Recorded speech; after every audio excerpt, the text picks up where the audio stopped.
Hey guys, welcome to the Daily Word Bible Study, a plain and simple book by book, chapter by chapter, and verse by verse study through the entire Bible.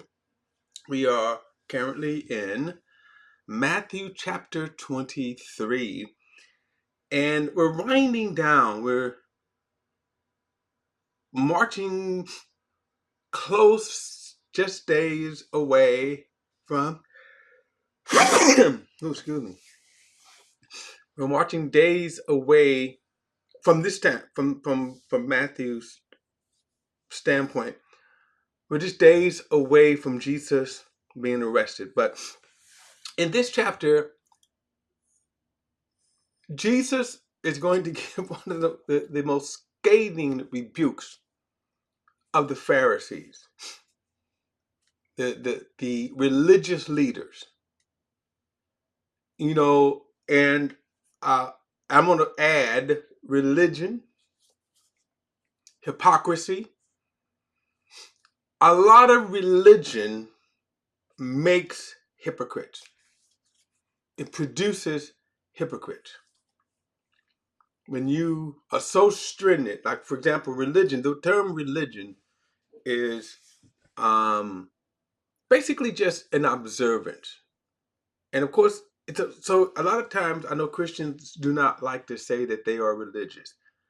You are very much religious. Every Sunday at the same time, you go to church, you do the exact same things every Sunday at church. And it's not that at this point, it's not that it's bad or good. My point is that's religion, an observance. You do it every, it's clockwork, right? You go to, whatever the church is, they have their religion, and they do things, religiously, as they say. The problem, of course, when you expand it to doctrine or theology, this is when it makes hypocrites. So if you are so stringent on, let's say, I'm going to do this because this makes me better, good, holy, or whatever. Well, what about when you don't do it? Now, think about this. You think about what is going on in the political platform surrounding the support of 47.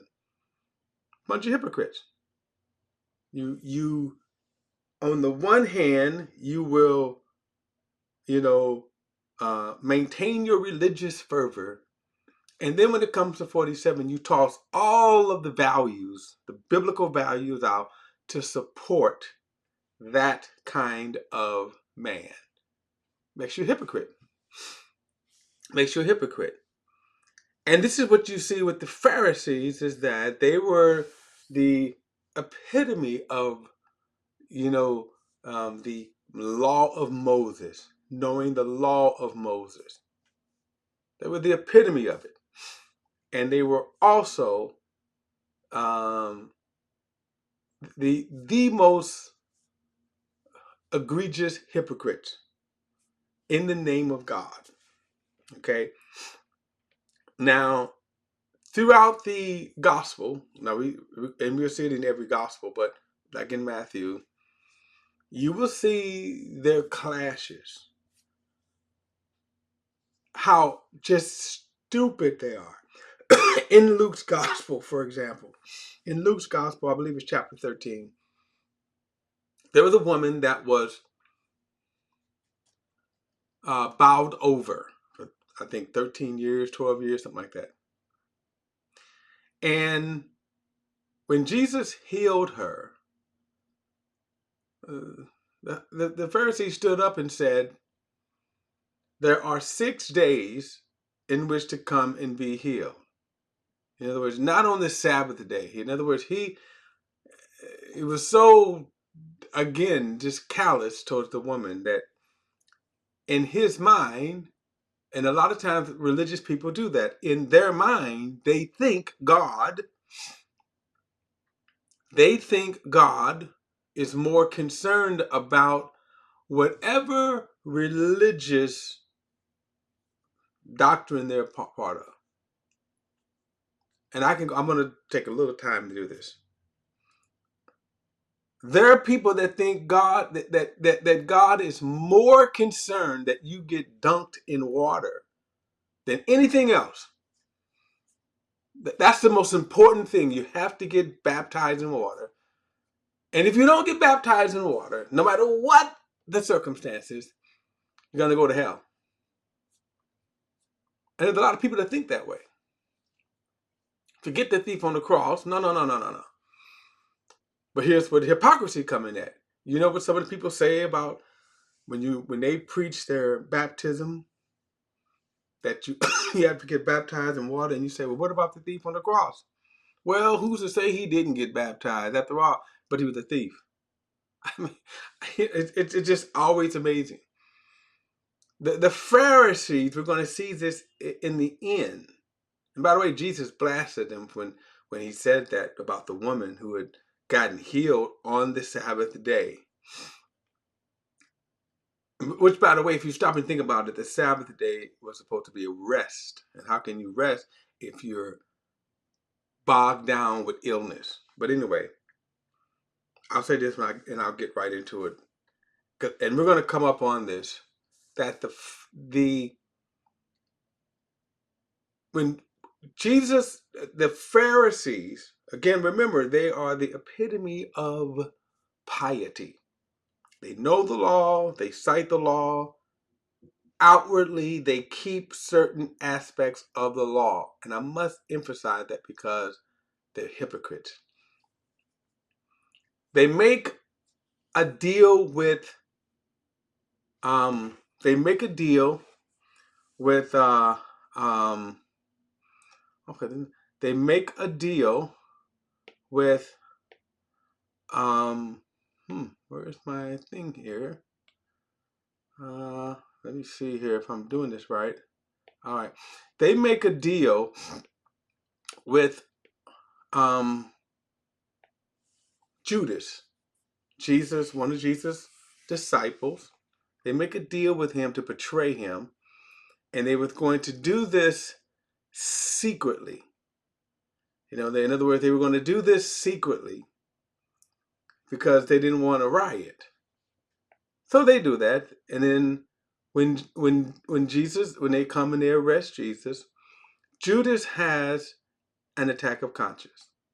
He goes to the Pharisees while they're gloating, and he says to them, "We have betrayed innocent blood. We have betrayed innocent blood." You know what their response was? They said, "Well, what's that to us? That's on you." Okay, so their thing is, well, that's your problem. And get this, Judas throws the 30 pieces of silver that he received from them. He throws it on the floor and he runs out and hangs himself. Now watch this. The Pharisees then, they deliberate. They says, "Oh, well, what are we going to do with this money?" Now watch this. They said, "We can't put it back in the treasury. That would be breaking God's law." And they deliberated. Well, what are we going to do? We can't put it back. That would be breaking God's law. And that's when they decided to buy a potter's field and put the money there. Now think about this. They bought about. Now, that's the hypocrisy, the idiocy of hypocrisy, because they were so concerned, so consumed that we cannot use the money that we lied, framed an innocent man, let alone the Son of God, that we can't use that money because that would be breaking God's law, as if God would have given them an attaboy. Yeah, yes, right on, right. That's the hypocrisy of religion. Now, Jesus has been fighting with them all throughout the ministry. And so he's going to kind of like let them have it in this chapter. So let's bring it up here.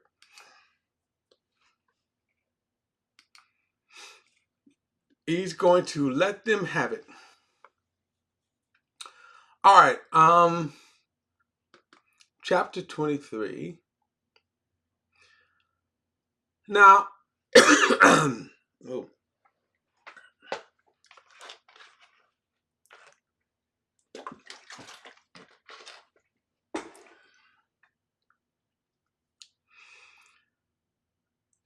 verse 23 says, "Then Jesus spoke to the crowds and to his disciples." Now, this is, remember, he's going to put them on blast to the crowds. He says, "The scribes and the Pharisees are seated in the chair of Moses. Therefore, do whatever they tell you and observe it, but don't do what they do." Now, I want to say things like here. Now, this is some wisdom sometimes people need. Notice, in a sense, what he is saying. Respect the chair. The scribes, he says, are seated in Moses' seat. In other words, they're leaders. God didn't put them in there. If you remember the Pharisees, along with the Sadducees, you can even say the Sanhedrin was, they came to power under Rome. Now, you could date the Sanhedrin probably further back. In other words, the 70 elders of Israel, since probably have always been around since the beginning of Israel. But in terms of its current form, Rome established that. And then the political side of Rome established, in fact, Herod, which is called the Herodians here, the followers.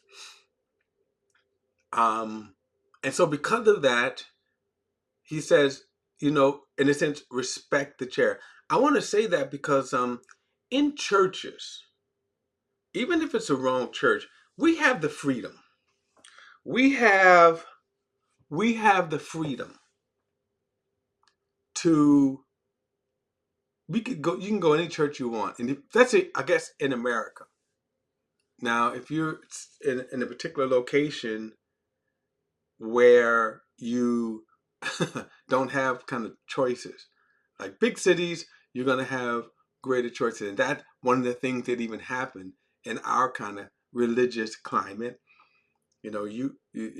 Denominations have lost members to the independent church because they got away from the stringent, sometimes boring religious practice.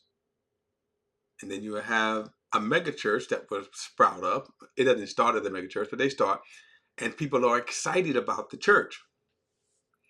But of course, as with all churches, they do go through the challenges of people, disgruntled people who don't like what's going on in the church, whether good or bad. I'm saying whether good or bad. What I'm going to say is that always be respectful to your pastor. Always be, don't,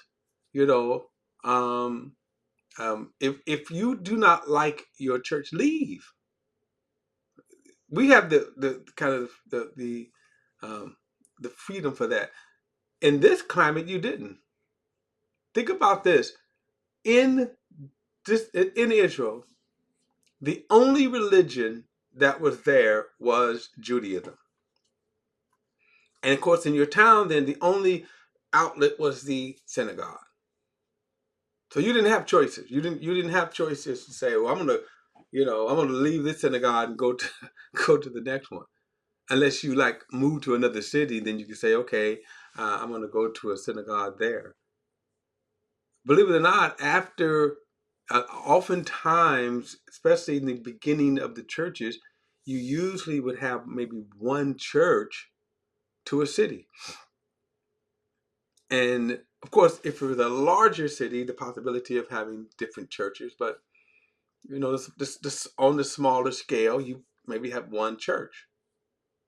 So you didn't. So if you didn't like what was going on in that church, it's like, oh well. And then when you get into the Roman Catholic Church era, which lasted over 1,000 years, there were no other churches. It was the Roman Catholic way. And so what happened in the Roman Catholic era, when you get into the 13th century, you started hearing the rumblings because of the corruption in the Catholic Church. You get over into the 15th century, of course, with the rise of Martin Luther. I mean, things were bad. And there was a lot of disgruntled. That's when you had Martin Luther, who nailed what he called his 95 Theses on there. His complaints against the Catholic Church. And ultimately, that's what kind of sparked the Protestant break from the Roman Catholic Church. There was another big major break a few centuries earlier in the 10th century, what was called the East and the West. And now you would see that as the Greek Orthodox Church. The Greek Orthodox Church. And it's basically the sister church to the Catholic Church, although they wouldn't use that language. But when you look at the Greek Orthodox Church and you look at the Catholic Church, you don't see that much difference. There is difference, but it's like, okay, they pretty much do the same thing. Okay. So it wasn't until the Protestant break where you start seeing the different denominations. Then, of course, within the denominations, what did you have? You had the same thing going on because the human nature doesn't change. So then you're going to have disgruntled, the hypocrisy that went on in certain churches, especially when it came to political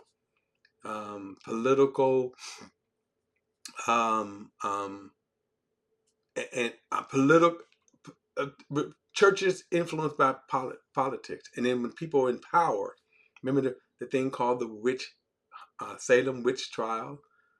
Well, you had a bunch of basically ignorant people that were killing people because you can just accuse somebody of being a witch.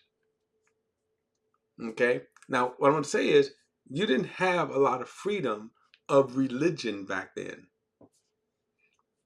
So we do.